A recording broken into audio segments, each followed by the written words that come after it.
And so, our first presentation, we're going to be talking about myths, and you may have been expecting Helene, but unfortunately, unforeseen scheduling issues came up, and so Michelle volunteered to take the slot last minute. And this is going to be kind of more of a conversation, but maybe before I start asking questions of myths in hair care, I don't know if you need an introduction, but maybe we can do it anyways. Michelle, who are you and what do you do? Hi, I'm Dr. Michelle Wong. I am a chemistry PhD and, well, technically cosmetic chemist as well. And I'm mostly a science communicator on Lab Muff and Beauty Science. So I talk about the science behind beauty products, including hair care, for a general audience and just trying to help people learn a bit more about the science behind their products so they can make better choices and use their products in more effective ways. I'm on Instagram, YouTube, and I have a website. Now, many of the myths that we're going to be talking about are going to come up later in the conference. So you'll get more detail on why these are myths. But what are some of the top misconceptions? You're on social media, you've got a big platform. You hear from a lot of the general consumers about what they want or don't want, what they expect or don't expect from their products. So, what are some of the top misconceptions about hair care? Maybe we can get started with the top three. So I think the top three things I see at the moment, number one, I think, is for any beauty product. It's my beauty products are full of terrible ingredients that are really toxic, or they'll make my hair fall out, or they're really bad for my scalp. Another one would just be like they're bad for my hair, full stop. I feel like that's not such a thing with a lot of other categories, but there's a big idea that a lot of hair care products are actually bad for your hair in some way, like they'll dry it out, or they might strip it of something, or they might build up on hair. Apart from that, I think there's also the whole idea that a lot of people think their hair needs stuff that it doesn't. I think it's kind of hard to explain this. There are a lot of ingredients that do work for hair in particular ways, but they're often not in the ways that people expect them to work. So there are things like lots of skincare ingredients that do actually do things in hair, even though hair is dead. But a lot of, I guess, the marketing kind of encourages the idea that it somehow adds nutrients to the hair when it's not quite how it works. When you're talking about some of these things, it makes me think of some of the things that I've seen in the media and also in marketing materials with these like perceptions around what ingredients are going to do. It kind of fits in with this trend of the skinification of hair. So I'm curious what your thoughts are about that trend and how that might be influencing consumer perceptions. And then at the same time, this perception that products are going to, for example, cause people's hair to fall out. Well, there's been so many class action lawsuits over the last few years that, of course, this is what people probably think at this point because of the noise in the media. Maybe you can unpack also some of these class action lawsuits because there are a lot of misperceptions that you brought up just there that I think are misplaced and they're coming from a fundamental disconnect about like what does a class action lawsuit mean and not mean. Yeah, so the skinification of hair is a big trending topic, and it's essentially trying to translate some of those skincare buzzwords and ideas that a lot of consumers have now kind of got a bit more familiar with, especially since the pandemic started, and trying to translate that to hair care. So I think it is like a kind of easy way of trying to translate some of that success into hair care. But at the same time, hair is not really entirely like skin, so it doesn't quite work entirely. Yeah, so I guess there's two parts to it. Some products do try to introduce active ingredients into the scalp, and then healthy hair comes from a healthy scalp, and therefore that leads into the scalp is not that different from the skin fundamentally. There are some differences, obviously, but that does kind of make sense. But then there's also using a lot of skincare ingredients in hair care. And while a lot of them do different things, so for example, niacinamide, which is vitamin B3, that's been really popular in skincare because it does a little bit of everything. And it's a very gentle ingredient, so that's been really popular in barrier repair products, which is a big buzz term at the moment. But in hair care, obviously, our hair is dead. It's dead by the time it leaves the scalp. So niacinamide doesn't really work the same way, but it can actually go in and thicken the hair strand. And thickening the hair strand means that you can get the perception of greater volume, which can help with thinning hair. But then, yeah, a lot of brands do try to kind of just go, it's got niacinamide and it's good for your hair. And then they just kind of leave the link kind of blank. And I think it does both lead to a bit of confusion with consumers, but at the same time, I don't think that's new for hair care. Hair care has always just been a bit of a mess, I guess. Hair is deceptively complex compared to skin. I think we all kind of think of skin as more complex because it is living, there's like biology behind it, but hair is also extremely complex because there's so much diversity in hair. We have different shapes of hair. That's probably the biggest thing. So just even going from straight to curly, there are massive differences just simply because of shape, not because it's made of different chemicals. And then there's also the whole idea of water. So water has a massive impact on the hair's properties, and the water content of hair changes massively just depending on humidity. And yeah, the change is very quick, unlike with skin, where because skin's water is supplied by the underlying dermis, so it's relatively within a like limited range. But hair can be very the water content can change a lot, and depending on the water content, that can make a big difference to the hair properties. Maybe just to interject right there. So maybe this is another misconception just to throw in there before you continue on actives. And there's a related active that I always get questions about. But well, then why is this active in it's hyaluronic acid? Why is this in hair care if it's a hydrating ingredient? So maybe quick, why is hydration not actually what people want in hair care? Another, I would say that's like the top marketing misnomer. And I think a lot of people have gotten mad about me saying that. Now, throughout the day, you're going to hear a lot of people talk about why this is actually the case. You don't want hydration, but maybe to kickstart the conference, Michelle, what do you think about that? Well, I think water is like a sort of it's a tool, I think. I don't think we should really just say we don't want hydration because it is important for in a limited number of circumstances. So it's important, but not for the reason that people seem to think it's important. So a lot of the time when people think of hydrated hair, they're actually thinking of well-conditioned hair, which is like it's got a nice film on top because our hair on the outside, there's the cuticle. It tends to get rougher as it gets more damaged. Generally, what you want is a smooth outside. Sometimes you see online, there'll be people saying, it's just covering up damage. It's not really fixing the damage, which is kind of true. But at the same time, having well conditioned hair, that means you've got greater lubrication. That means you've reduced the friction, and that will actually reduce further damage because a lot of the damage comes from friction. When you've got combs, when you've got hairs bashing against each other, that friction can damage the outside. A lot of the time when people think of hydrating, it's more about conditioning. But water at the same time, sometimes it can be good in a few limited circumstances. So it is kind of like skin again. So skin and hair are both made of keratin. And so if you think back to skin, if you have too much water, it's not good. That's like when your skin gets waterlogged, if you've been in the bath for too long, or if it's been under a bandage and it's like really moist, then your skin starts falling apart. But if it's too dry, then it starts cracking as well. And hair is exactly the same. When it's too wet, it becomes a lot more fragile because water breaks the hydrogen bonds. But at the same time, if it's too dry, there can also be other issues with it as well, like the outside cuticle of the hair. It needs to be rigid, but also a little bit flexible. And so that can also be a problem. But then I guess the ideal hydration level of skin is a lot higher. So that's one example. Another example is actually with curly hair. If you have curly hair, it's actually less damaging to comb it when it's wet. And this is part of the thing I was talking about earlier with shape and how shape just makes a massive difference to hair. So, a lot of the time when your hair is wet and straight, then it tends to be more fragile because it's missing a lot of the hydrogen bonds that are holding the inside of the hair together. But with curly hair, because it's weaker, it actually straightens out a bit. And that can actually be enough to offset the issues with having more fragile hair. So it's more fragile, but it's straighter. And so when you're combing it, the forces are actually lower, which is really interesting. And again, part of the reason why hair science is actually really complex and one of the reasons why all these marketing myths persist, because it's just really hard to explain this in any sort of marketing communication.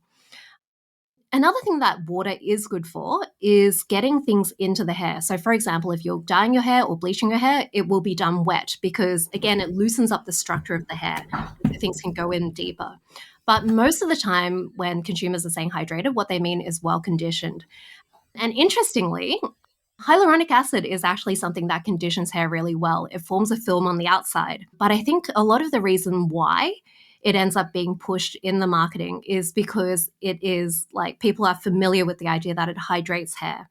And it just so happens that hyaluronic acid is good at coating the hair and conditioning it. So, yeah, it is one of those ingredients where, sort of like niacinamide again, it does have effects in both skin and hair care, but it's not quite the same. And yeah, I think it kind of both undersells these ingredients and oversells them at the same time. This reminds me of a conversation that I had with Crystal Porter, Dr. Crystal Porter, who will be presenting later in the day on the topic of curly hair. And also stay tuned. We have a podcast coming out. Probably it's going to be launched, the podcast in general, in 2 weeks or a week. It's going to be launched in the first week of October. And this is something that she was bringing up, was water and its use during the styling phase. And I think that might be like a misperception of that initial use where you're using it to make styling easier and less damaging, but that doesn't necessarily mean that the end goal is to add hydration into the hair. That's not really what's going on. It's more about straightening out the strand to reduce the damage for brushing. So it's a little different. And so it's not really hydration that you're looking for. That's not really what's happening at the end point, but for that initial styling phase, that's more what's going on there. And then moving on to the class action lawsuits. Now, as we're starting to talk, I'm realizing there's so many more myths that we have to cover, but I feel like this is a really big one because there's been so much noise out in the media about class action lawsuits. And all these ingredients, particularly, I think like formaldehyde donor preservatives, have gotten such a bad rep, but I don't think they're the only ones that have fallen under fire with class action lawsuits. But Michelle, what's going on with all of this? Yeah, I think a lot of people don't realize that class action lawsuits, a lot of the time, they're not really aiming to prove anything. I mean, you can't really prove science in a court of law. It's a court of law. It's not, how science works. In science, we look for something that explains what's happening, that's consistent with everything else we know about the world. In a court of law, they're looking for what seems fair.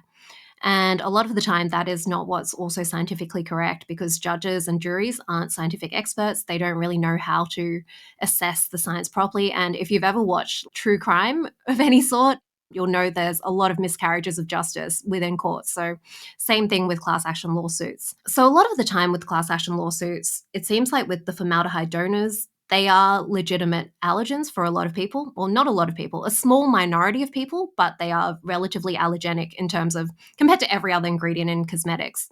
Preservatives tend to be a bit more allergenic. And so I think what has happened is they've managed to find enough people who have had allergic reactions, and then they found something that the brand might have claimed. So they might have claimed that it's fine for sensitive skin.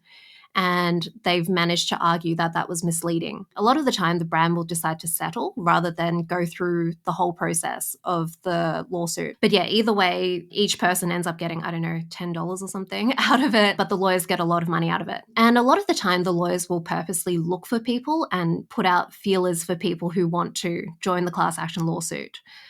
And yeah, so it doesn't really necessarily mean anything. And a lot of the time, it is just some sort of maybe rhetorical thing. Maybe one side had lawyers that argued better. It doesn't really mean too much. And it doesn't negate any of the safety assessments that toxicologists have done on these ingredients.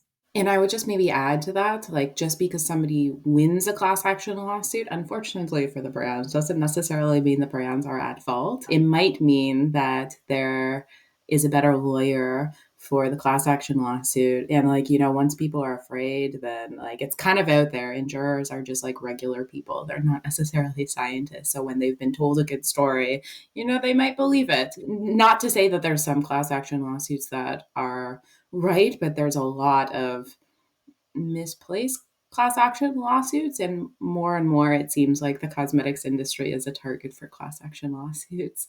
Stay tuned. I have a podcast about this with Avril Love from KNL Gates. That's going to be coming up in a few weeks as well.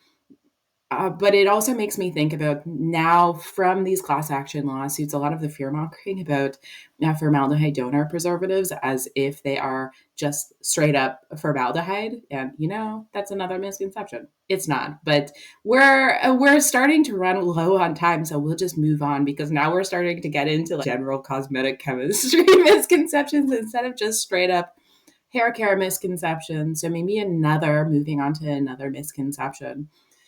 Another misconception that maybe you can debunk is this idea that drugstore products are worse than salon products, and you have to spend more to get better performing hair care products.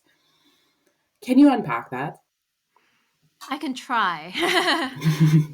I feel like this is a lot like medical grade skincare, which was a really persistent myth for a long time. It's starting to go away a bit. But yeah, it's this idea that a particular category of products that are marketed at a particular price point to a particular audience are going to have something inherently different about them. And yeah, it's exactly like medical grade skincare. It's literally products that are sold with a different presentation, essentially. If you look at the ingredients are not that different. Sometimes there are a very small number of more, I guess, salon products which have special ingredients, maybe patient ingredients, maybe slightly more expensive ingredients, but this is a very small number of products. Most salon products, they will not have any special ingredients. And then a lot of the time people explain that these salon products have a special grade of ingredient, which is not something that exists. I've seen people say salon products have a special grade of dimethicone that is not allowed in drugstore products, and that's just complete BS. There are so many formulators that I'm sure you've also talked to and I've talked to who have formulated both drugstore and salon products, and they will tell you they put exactly the same ingredients in them. They approach making them exactly the same way. There isn't like a special selection of ingredients that they'll use for salon that they aren't allowed to use in drugstore products. A lot of the time, I think the perception of higher quality, a lot of that is to do with things that have nothing to do with performance. So it might have a nicer fragrance, it might have a slightly thicker texture, which comes from thickeners, for example, rather than more concentrated ingredients. So a lot of it is just a marketing thing. Now, sometimes there will be a brand that produces both salon and drugstore products, and they might make the salon products a bit better, like perform slightly better to make sure there is a distinction. But again, this is an artificial thing. It's not like legal, it isn't anything that's inherent in salon products. There are a lot of people who have tried salon products and they do not work for their hair better than drugstore products. I've certainly tried a large number of salon products that did not work as well as some drugstore products. There is a huge range in both, and I'm pretty sure almost everyone can get products that work for them at the salon level and at the drugstore level. And then there's this perception that yeah, drugstore products are just going to be bad. Like, and the thing that I hear a lot is drugstore products are definitely going to build up. That's why they're bad. That's why you need to spend more because you're not going to have this build up issue. And there's a lot to unpack with that. I would also maybe just add to some of the things that you were saying, not necessarily about salon, but just like prestige marketed products. So it's not necessarily in a salon, but it might be in something like Sephora, where they're looked at as like this like higher brow product compared to the drugstore product. And that's the consumer perception. FYI, the products sold in drugstores are typically by the larger companies, and they have so much more money to invest in research and development and claim substantiation. So to think that smaller brands are going to have that same kind of level of investment, it's just they won't. You know, they don't have the same kind of pockets, they don't have the teams of scientists to formulate and substantiate their products. It's not to say that indie beauty is inherently worse, but it is harder for them because they don't have those same tools, resources in their toolkit. I would say this is why, for me, when I see indie brands that are doing a whole bunch of substantiation, prestige, so a lot of the prestige companies I feel like are often the indie companies that are putting this marketing out there to differentiate themselves. When they actually go and do good claim substantiation, then I like to give them brownie points because I know they don't have the same kind of budget as the big guys, but that is the dynamic. So to think that you have to spend a lot to get products that are performing, well, that's just like, that's not true. But, it's worthwhile to support smaller businesses for sure, especially if they're putting that kind of investment into their products. Now, I've gone kind of beyond the question. And I think I started at buildup. You maybe remember the hair scrape tests that went viral from hairstylists. They were just scraping off the hair cuticle. That is not scraping off buildup. Realistically, the surfactants in your shampoo, they do a good job of removing any kind of buildup. So this idea that like silicones are going to build up, drugstore products are going to build up. Well, regular shampoos will do a good job taking any kind of like residue off of your hair for the most part. For the ways that these hairstylists were presenting the buildup issues, that's just not what's going on. Michelle, maybe you can do a more eloquent job. I'm just going to build on some of the things you said. So, yeah, a lot of the time when people talk about buildup, they're assuming it's silicones. And the data does not support that. Most of the time, the things that are building up are like everything but the silicones, if there is buildup at all. So usually it's charged ingredients that stick to hair, and then sometimes it's charged polymers, sometimes it's like quaternary ammoniums sticking to hair. So silicones are pretty much quite far down the list when it comes to things that don't come off the hair. And also, a lot of the time, if you are feeling like there is buildup, sometimes maybe just try switching to a different shampoo. Because, yeah, the way that shampoos work, it's quite complex. A lot of people are always saying if you have a silicone based conditioner, you have to use an SLS shampoo, which I'm sure we both have a lot of stuff to talk about. I'll throw back to you about SLS in a bit. But yeah, a lot of people say that. And that's just not the case. With shampoos, it's so much more about the formula, about how well it cleans. So, Good Housekeeping did a bunch of experiments a while ago about what sorts of shampoos would strip hair the most. And it was specifically dye from hair. And they found that the one that stripped hair the least, the one that was best for color preserving, actually had sulfates out of the ones they tried. Yeah, and they tested it against sulfate free. So it has nothing to do with sulfate versus not. It's a lot more complex than that. There's a lot of overlap. It's to do with the overall formula, not just one specific ingredient. If you are feeling like you are getting a bit of buildup, maybe try switching shampoos, because maybe that shampoo is not so good at getting rid of one particular type of stuff that's sticking to the hair. And so, yeah, literally switching shampoos will make a difference potentially. But yeah, it is not the silicones. So I'm sure you have a lot of thoughts about sulfates in shampoos. Yeah, this is a misperception that I hear a lot from my audience.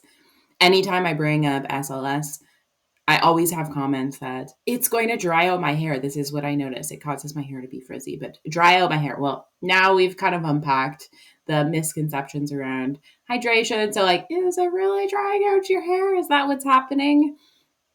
You'll learn more throughout this conference. Yeah, people assume that it's going to be more cleansing, inherently more cleansing, because this is the surfactant used. And I think this is coming down to like a formulation misconception that people focus on ingredients and their individual properties and assume that it applies to the finished formula, not realizing that, well, because SLS, as an example, is so cleansing, then it can be used at a lower input, which it generally is compared to other cleansing anionic surfactants, negatively charged surfactants that we use for these properties. And so you can have a lower input compared to these other surfactants to achieve the same results that consumers are looking for. You can also put those more gentle cleansers that aren't as cleansing on their own in a cleanser and produce a very harsh cleanser depending on the input. Generally, people want to produce shampoo that consumers are used to, they like, and that is hinging on like a certain cleansing aspect that they've grown accustomed to and foaming aspect. Yeah, it all depends on the formula. But then there's all these other things that kind of fall into, well, if you have to put something at a higher input, well, then is that more environmentally impactful because it requires more material? So just because SLS is in a formula does not mean that it's going to be inherently more cleansing. Then it's just like, it's just a basic cosmetic chemistry misconception. Yeah, I completely agree. And especially with the formula, it's really rare to see a single surfactant in a shampoo. Usually it's combined with maybe two or three other surfactants in there. And that means that you form what are called mixed micelles. So the way that surfactants work to clean, they work in a very coordinated way. So it's not just like one surfactant molecule comes in and lifts off the dirt. It's literally a whole bunch of them come in and lift off whatever it's cleaning together. And so because everything's working in such a coordinated way, you can make a massive range of different formulas with just the same surfactant, combining it with different things. It's way more complex than just saying SLS good, SLS bad. On the environmentally friendly front, one thing that is kind of upsetting, I guess, about seeing sulfates get denigrated and phased out is sulfates are actually really handy because you can thicken them with salt. So just adding salt will make it thicker, it'll change how viscous the formula is. And a lot of the time, you might think thickness, I don't really care about that. But I think a lot of people don't realize how important it is. You want the shampoo to like sit on your hand and be able to get put on your hair without going everywhere. I've used a couple of interesting liquid shampoos before and they were very difficult to use. I don't think you really understand that till you try doing that, maybe at the end of your shampoo when you add a bit of water in. Being able to thicken it just with salt is really good because a lot of the other surfactants, you need to add special thickeners to the formula to make it thicker and make it more consumer acceptable. Salt is very easy to produce, and that's a good thing environmentally. With the other thickeners, they're a lot more complex, they require a lot more synthetic chemistry, and yeah, sulfates are actually really good. And I also see a lot of people say they're just like cheap is a bad Mhm. thing, but cheap from an environmental perspective, a lot of the time, cheap means it requires less of a resource input, which is what we want when it comes to sustainability. Yeah, and like thinking about the gums that, oh, sorry, gums are often used as a thickening agent. There's lots of other thickening agents, but really any of these thickening agents compared to salt as a thickening agent in this context. Just thinking about all the resources required for their production, but also the transportation, and often there's different parts.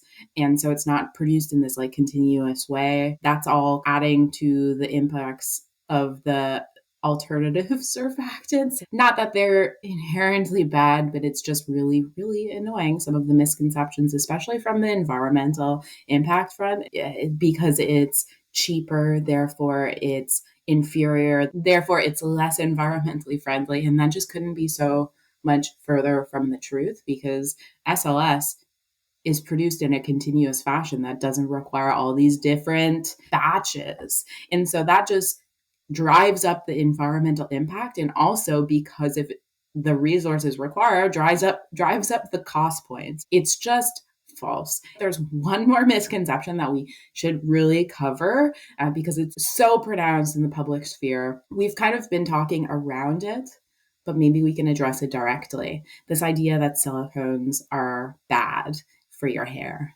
Yeah, so we kind of mentioned it in the build up part, and dimethicone seems to be one of the ingredients that gets really demonized. A lot of people are like, you shouldn't use it because it builds up on hair, or it makes your hair limp, or I don't know. There's a lot of different things they say. I think some people also say it makes your like increases hair loss, or it just coats your hair in plastic rather than, I don't know, nourish it. There's a lot of misunderstandings to unpack. So, first off, silicones, it's a huge family of ingredients that encompasses everything from gases to solids. I think most people have silicone bakeware at home or silicone like kitchen implements.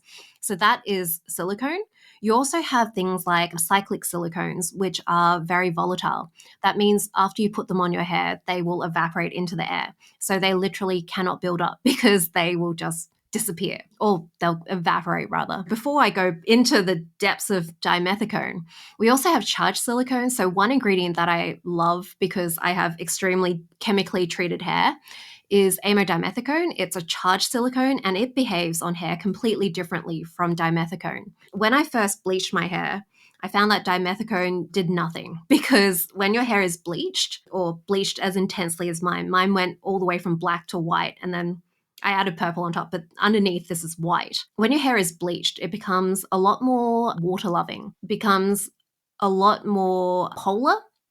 And so charged ingredients stick really well to it, but things like dimethicone, which is uncharged, and oils, they will pretty much just slide off and not really stick.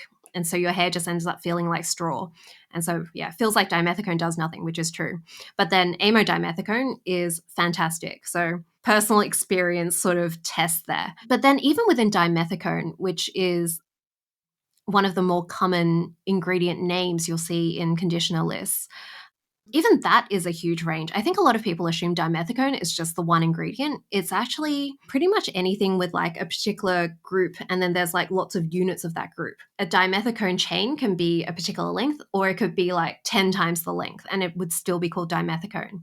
And that chain length makes a big difference because the shorter the chain length, the lighter it feels. So it'll feel lighter, it'll be less sticky, and it'll be more like, I guess, very runny and silky. And then once you get longer, then it gets a bit heavier and a bit stickier and more substantive. Even the word dimethicone itself could result in very different products. So, a lot of the time, when people are saying they don't like dimethicone in their hair because it weighs their hair down, a lot of the time, it might not actually be the dimethicone in the product. It could be a different ingredient, but also it could just be a product it's too conditioning for their hair. It's made for someone with maybe rougher textured hair or more coarse hair that can stand up to that level of conditioning. And maybe they need to look for something for fine hair. Do you have anything to add, Jen? I feel like you are pretty thorough. And I feel like we covered a lot. There are so many more misconceptions, but we only have a 40-minute slot here to cover everything. So stay tuned. You're going to be hearing lots more about misconceptions throughout all of the presentations. But I figured this would be a good point since this presentation is specifically on myths and misconceptions to ask, what is the issue with misinformation? Maybe I'll be specific about hair care, but obviously it's just like misinformation in general. What's the issue and why is it important to address? I think there's a lot of issues around this issue, which is why is there so much misinformation in beauty science in general? And I think part of that is because so much of the research is done by industry, and a lot of consumers don't really have access to that industry information, which is why it's so great to have these summits that you host, because then consumers can have access to it, and also people who make content can have access to it and then share that information around. I think another issue is that science is complicated and hair care science is very complicated. So just having that training to be able to interpret it is quite difficult. And so you've got like a smaller pool of people who can explain it well. And then out of those, a lot of those people will have other jobs that they have to do. Like they've been educated to do a particular job as a scientist. They don't have that much time to do content creation, for example. And also, it just takes so much longer to do content creation that's actually informed. So, just to be able to have that training and then go off and do that research to make a piece of content that is backed by evidence and scientifically correct. So, yeah, there's just like layers of difficulty for making accurate content. And then on the other hand, you can have someone who gets one of those ingredient scanning apps and just makes a video in 5 minutes that is about how every conditioner is going to kill your babies. So, yeah, there is a really big issue there where it's just really hard for the accurate information to keep up. Consumer perceptions, they drive what happens in industry. And so when they're misinformed, then the wrong things keep happening. And then we get mad about it. But like, how do we address it? Well, obviously you have to like communicate accurate information. Obviously, that's maybe it's not obvious, but this is why we do what we are doing. Science communication gets this information to consumers where they maybe otherwise wouldn't have it. In your opinion, do you think that the industry has dropped the ball on this? I personally think we have. We've let marketing run the show. We let consumer sentiment just like inform marketing without any kind of correction. And so we just go with it, go with what sells, go with what's easy. Fear sells, so let's use all these different fear mongering, free from claims. That's what consumers are looking for instead of addressing it head on. Now consumers want more of it because they've been told more of this. Of course they do. When they see free from claims on the label, then they assume that the ingredient must be bad. And so now they think, oh, these ingredients are bad and this is what they're looking for. So back to the question. In your opinion, has the industry dropped the ball? I completely agree with you. It is a big problem when you see pseudoscience claims on a product in a store, because when a consumer sees it, that actually acts as consumer education. I think there's been a bit of an underestimation of how important marketing is with consumer education. what you see on the label does teach you things. Like, why would a product say it's free from sulfates unless sulfates were bad, unless this was a selling point for the product? And if you're in a supermarket and every product says that, then that is going to just confirm to you that sulfates are bad. And a lot of consumers won't go out and seek more information than that. They'll just look at what's on the label. Sometimes they might go on TikTok, where other people who have been taught by marketing are also sharing this information. I think it is a big problem, and it would be really nice if we tried to tackle it more head on. So, actually trying to teach consumers about what these ingredients are doing, and yeah, not taking the easy route of just confirming what consumers already believe. And so I guess this is a good segue to what Michelle and I, and also Omar, who you will probably meet in the near future, has been, and also Annika and Julia Ruby have been helping us out a lot as well. But we've been working on this social enterprise called Beauty SciComm, which was just launched last week. We believe there's too much misinformation in the beauty space and not enough support for people to tackle it. Misinformation confuses consumers and pressures the beauty industry to make changes that aren't actually safer, more effective, or more environmentally friendly. Unfortunately, misinformed content is easier to make and is inherently more shareable. And we want to even out the playing field. By sharing accurate science and creating more informed consumers, we believe we can drive positive change in the industry. We have a number of initiatives that will aim to increase the quality, volume, and reach of accurate science content. So, for example, we're going to have education programs for science communicators to help upskill people, whether that's increasing their access to accurate content or just improving their skills for things like how to make videos and how algorithms work. We're also going to have faster responses to media stories about beauty, for example, some of those class action lawsuits. And we're also just going to have a lot more content in a nice central repository where people can access accurate science. And so, if you want to learn more about what we are doing, the website is live. So, you can find more at beautyscicom with two M's.com. And stay tuned. We have a Beauty SciComm camp coming up at the start of November, geared towards influencers to teach people the basics of cosmetics and cosmetic sciences. So head on over to that website and you can learn more. And if you want to support the work that we're doing, a really great way for you at home to support us is just by sharing. Share our page. We also are on all of the different social media feeds on Instagram. You can find us at Beauty SciComm, again, two M's, on LinkedIn as well. Share our posts, amplify what we're doing, and that's a huge help. Thank you so much, Michelle, for agreeing to take this fireside chat on so last minute. And I guess it worked out really well because we just launched this Beauty SciComm initiative.